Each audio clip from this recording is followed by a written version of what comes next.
I want to talk about some tips and best practices we can use while using OpenVAT. I'm using OpenVAT 1.0.4, and I made this little animation.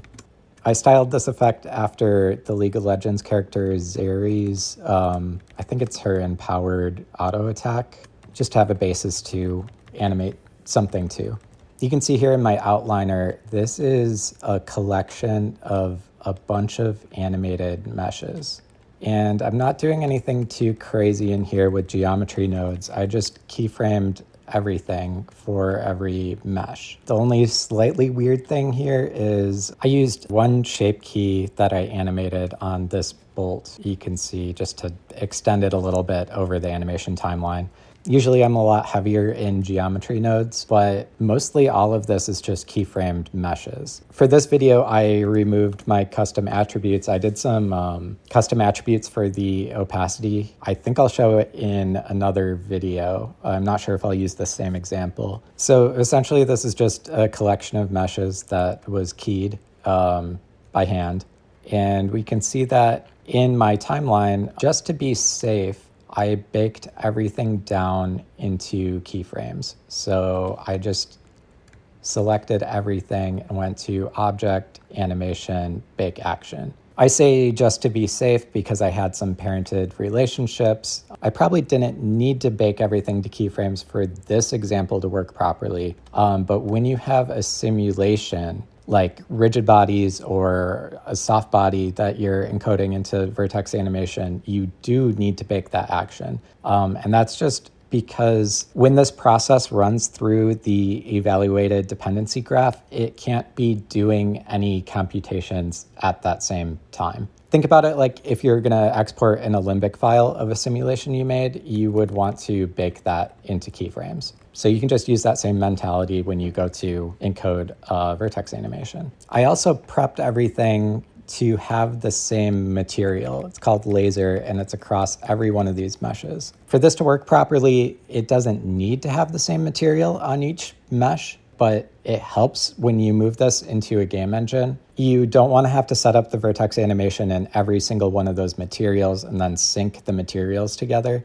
You can for specific effects, but in general, it's probably best to combine all of the materials or have them all use that same material before you encode. So let's run through the settings that I set up to encode this. I'm using the new collection combine method, and it's pointing to this blast collection. So it'll grab all of the meshes in this collection. My frame range is set 1 to 30, which is the exact frame range that everything was baked to. Vertex data is standard using the position and normal, but vertex normals is set to none. And that's because everything in this effect is unlit. It's emissive, but it's unlit technically. I'm not using normals for any kind of effect in this, so that's just wasted space in the vertex animation texture if I encoded them. Now for deformation basis, I have it set to current frame. For deformation basis, I have this set to current frame, but it really can either be start frame or current frame. Even though on my start frame, everything's scaled to 0, this should still be valid. When you import this into a game engine, you have to be extra careful that the game engine doesn't just think that nothing exists in that FBX. This can happen whenever you have degenerate vertices in your mesh or vertices that occupy 0 space. The engine importer for FBX a lot of times might try to just cull those vertices. There's normally an option that you have to tick to retain those vertices. So just be aware of that. If you have stuff scaled to 0, like I do in this first frame, and it doesn't import correctly into your engine, check those FBX import settings and it should be fine. But if I'm set to current frame and I use something like this frame, the only advantage to this is really the engine will say, okay, all of these meshes exist, and it has a better chance of importing properly. But I'm actually going to change this to start frame before I encode for this example, so you can see what I mean by that. And then I'm also not creating normal safe edges because I'm not encoding normals at all, so I don't need this option turned on. Normal safe edges splits faces on edges that have sharp normals. So if you imagine, let's say, a cube that has sharp edges. So this cube right now has all sharp edges. If we tried to define normals based on vertex color, the normal direction of each vertex would look something like this, which inherently gives a smooth look to your model. And since we're encoding just per vertex normals and we don't have any kind of split normals encoded into the vertex animation, what normal safe edges does is essentially rip each face. It obviously doesn't move the face like this, but just so you can see what I mean by rip it, it rips the edges of each face so that our normals, when they're encoded to the vertex animation texture, look more like this for each face. They go straight off of the face. So basically this normal safe edges option just automatically for you anywhere where you have a hard edge, two faces that join and there is a hard edge, it will automatically rip that edge and create two vertices. So it's kind of important to be aware that it does create more vertices if you have a really dense mesh and you didn't pay attention to the fact that it's all shaded hard. It can basically duplicate the amount of vertices that you have. But all that being said, I don't need normals at all in this, so again, it doesn't matter. The export options here only matter in regards to where this effect is going, if it's going to Unity or if it's going to Unreal or Godot or you're using it somewhere else. For me, generally, I'll use the FBX export and I'll export the model along with the EXR16. And I am using the use single row option. This is really a preference on the way that you want to decode this later. It's essentially easier to decode if you do use single row. Your texture is exactly the amount of frames in height and exactly the amount of vertices in width. But if you're doing something complicated, like you're packing this with other effects into an atlas, and then you're defining an engine like which part of the atlas your effect is actually using, you would probably not want to use single row because this will give you a nice power of 2 square image, and then you could point to that section of an atlas. Say you have 4 effects that are all packed into 512 by 512 vertex animation textures. You could pack that into a 1024 by 1024 final image and then offset where you're sampling in the shader. And that can be really predictable. If you do use single row, you might not be able to do that. You'll have inconsistencies between the amount of frames and the amount of vertices that you have between your different effects. So it would be a lot harder to define what area of an atlas you're looking at to get a specific effect. That was one of the intentions of originally not even including this use single row option. Another benefit to not using single row, if I'm bringing this into Unity and I'm building, say, a mobile game, and the maximum resolution in my build output is something like 2048 by 2048, but then I'm encoding a vertex animation texture that ends up being, I don't know, 3010 by 52. It would be beneficial in that case to not use a single row because I only have 52 frames or whatever I said. So it would wrap itself around and be under that minimum requirement for the actual build of the game. But for simplicity, I will use single row in this demo. And since I'm encoding a collection here, it doesn't matter what I have selected in scene. It'll just take that collection and encode it. So let's go ahead and encode.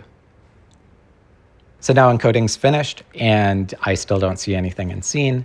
That's because I'm on frame 1 and I didn't have anything to show anyway. So I'll turn off that original blast collection so we know what we're seeing is the vertex animation texture. And when I scrub, you can see that everything encoded perfectly.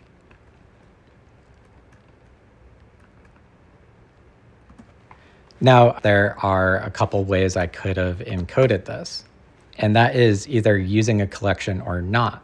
And you might say, well, everything I animated is in a collection, so how would I even use a single object to encode from? So I'm going to delete this preview just so we know what we're looking at, and I'll go ahead and purge all my data. So if I want to encode this from an active object, I can still do that. I'm just going to add a plane, and I am going to add some geometry nodes onto that plane. All I need to do is reference a collection within the geometry nodes, that blast collection.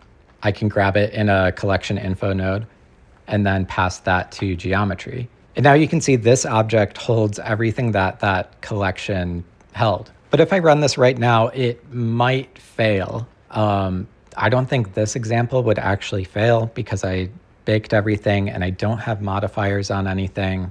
But depending on what you're encoding, it might fail. And the reason it might fail is we didn't realize these instances. If you just add a realize instances node and keep all of the default settings on that, then everything should work fine. Now, why would you want to do this? This can be great for debugging before you encode something, or if you're running into issues while you're encoding something. Because right now, with this active object selected, I can go into the geometry nodes tab and I can look at all of the data. The thing you should pay attention to the most is this vertex count under domain.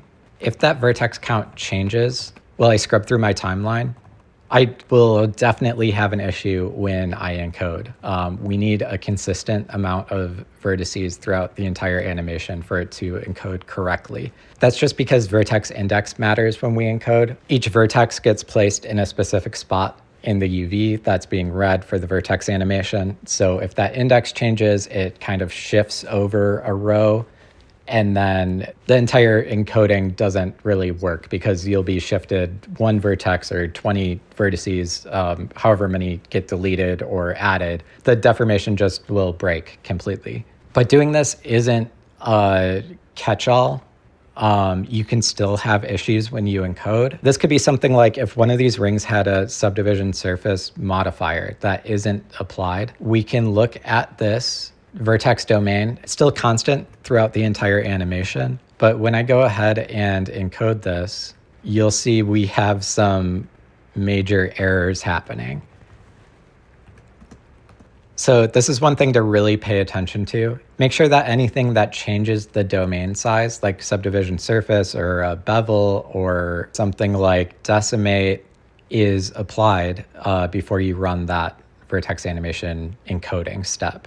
And it's not just the domain size, the relationship also matters. So even if I have the same vertex count throughout the whole animation, but the faces are connected differently, vertex animation encoding also relies on this face corner attribute. So something like triangulating could also result in errors like we're seeing here. But now with this plane selected, I'm going to name it single object VAT, just to be clear about what it is. And I'll remove the subdivision surface modifier, select that single object. And now you can see encoding target is active object, which will be this single object. I'll still start from start frame. We didn't really talk about the transform being object versus world. Inherently, when you encode to a vertex animation texture, you're encoding the mesh's data block into the vertex animation texture. That means that a world space transform doesn't get encoded. So even if I animated this, let's say like frame one, set the location here, and then on my last frame, I'll move it forward and set another keyframe. So the whole thing will slide forward over time now. But if my transform is set to object, we won't get any of that sliding action because we're only encoding the mesh's data. We're not encoding the object's world space data. But if I set transform to world, I will get that data. So I'll set it to world for this example so you can see that that actually comes through. This can especially be useful if you're encoding like rigid bodies because their actual object transform will change over time, not just the mesh transform. If you're in doubt whether you should use object or world, check if the object's pivot point over the course of the animation changes and if you want that. or delete all of the transform keyframes on your object and see how that looks. If that looks the way that you want it, then you can use object transform. So this transform setting is essentially, are you encoding vertices as they relate to the object or vertices as they relate to the world? So with all the other settings the same, I'm going to go ahead and encode this. And then again, I'll hide the object that I encoded from and play back the vertex animation. Now you can see the pivot is always at 0, 0, 0, but the actual mesh or the vertices are moving over the timeline because I did encode that world transform. Now, if we want to see what this vertex animation texture actually looks like, since I use single row, you can see it's a long row of all of my vertices over 30 pixels, which are the amount of frames. I'll go ahead and encode it without the single row mode on so you can see the difference between this. So I'll go ahead and rename this to multi-row VAT. So we have the two examples to flip between. I'm now going to hide the actual OpenVAT preview. So now we're previewing the actual object that will be encoded. And I'm going to turn off the use single row option and encode this. So now I have two objects in my OpenVAT preview. I'm going to hide the multi-row VAT and hide my source. And you can see we have the same result. But when I look at this multi-row VAT, you can see this is actually 128 by 128, whereas the single object VAT, which is also single row, is 446 by 30. So depending on your use case, you can swap between these two. But that's actually what's happening with those settings.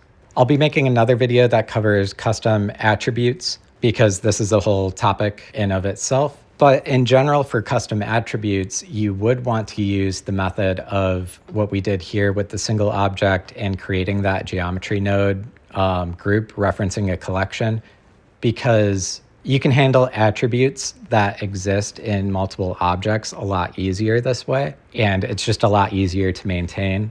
And in this next video too, I'll go over encoding to EXR32 with absolute values, because this is kind of related to using custom attributes and also requires a unique engine setup. I hope this clears some things up with some new settings in OpenVAT 1.0.4. I'm pretty excited with the changes in Blender 4.5, now adding point cloud. I have some methods to actually encode point clouds to vertex animation, but it won't work right now. Because if you remember, I said you have to have that face corner attribute right now for everything to work. But I have a method of faking that attribute. I just haven't built it into the official release of OpenVAT yet. So I'll be testing that with Blender 4.5. And if you run into any issues using this with Blender 4.5, let me know, and we can get those addressed as soon as possible. So as always, thank you for watching, and be sure to like and subscribe if you haven't done so already.